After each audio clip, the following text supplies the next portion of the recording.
So yun guys, meron tayo ditong tanggap na repair. Cellphone. Redmi 9. Alam ko, Redmi 9 to. So ang issue niyan ay nag-on and off. So try natin. Pakan natin yung charger. So on. So yun.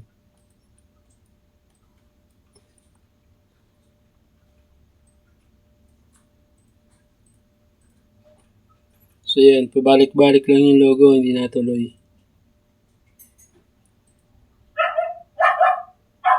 So yan. Patay hindi na. So, kasi natin. Buksan natin yung likod. Pagbukas niyan, gamit na kayo na hot air. Para lumambot yung head adhesive. Pero hindi ako gagamit, ito lang gamitin natin. Tanggalin muna natin yung SIM tray. Ayan. Tapos,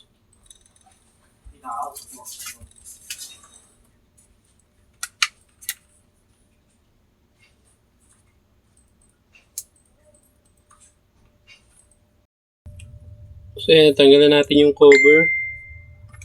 So, sunod naman natin tatanggalin dito ay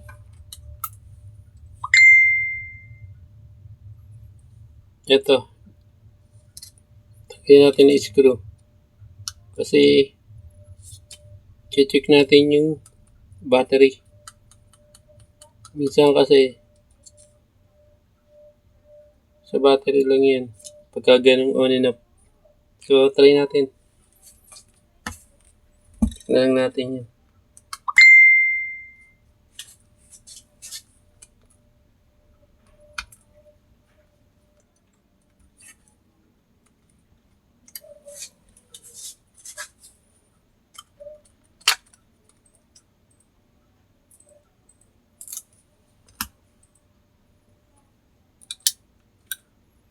Tanggalin muna natin yung mga plugs na to. Tapos, tanggalin na natin yung baba. Para maluwan.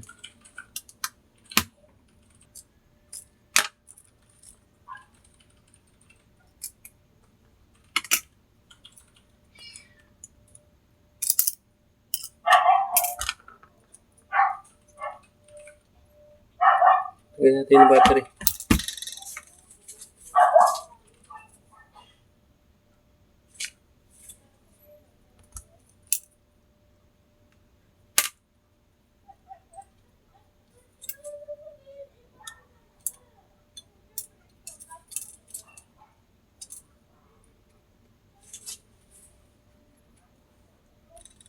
Tanggalin lang natin ito, ang adhesive nito.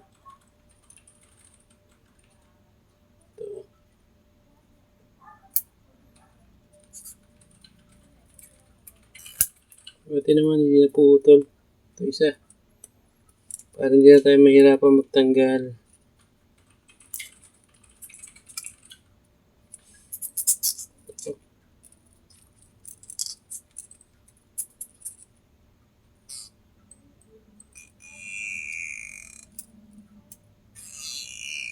Okay.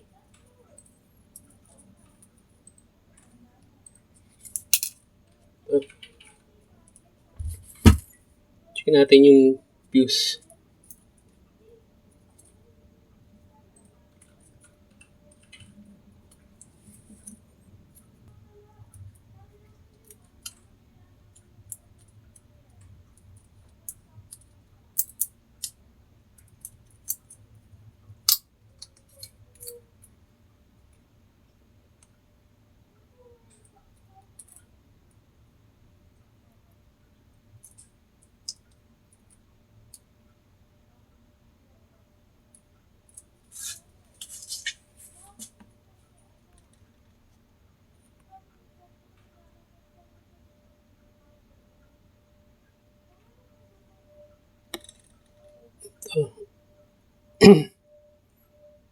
So, i-resolder lang natin to. Yung Q1. Ayan. Kakapalan natin ng lead. Tapos saka natin ulit itetest. So ayan, ni-resolder na natin yung fuse niya. Ayan o. Pinapalo natin yan. So hindi natin yung ginamperan. Ni-resolder lang natin. So itetest natin. Lagyan natin na adhesive.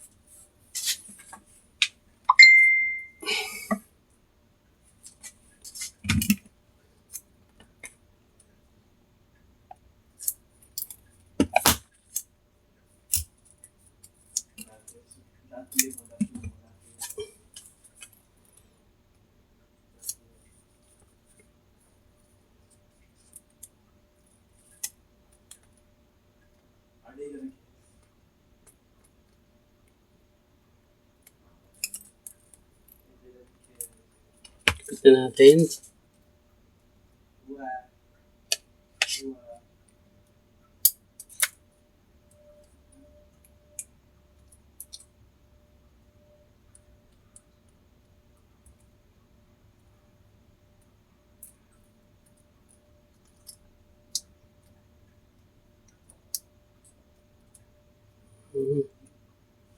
Ito na, ayusin ko lang. So yun guys, nakabit na natin yung battery, yung flex ng LCD, tsaka itong flex ng charging board. So try na natin i-on.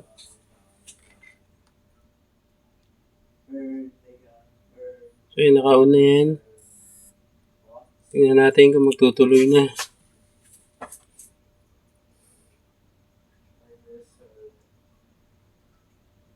So ayun, nagtuloy. Ayun na. Sabihin, ang problem lang talaga nito is yung fuse ng battery na cold solder. Kaya ni-resolder lang natin. Kinapalan lang natin ng okay na.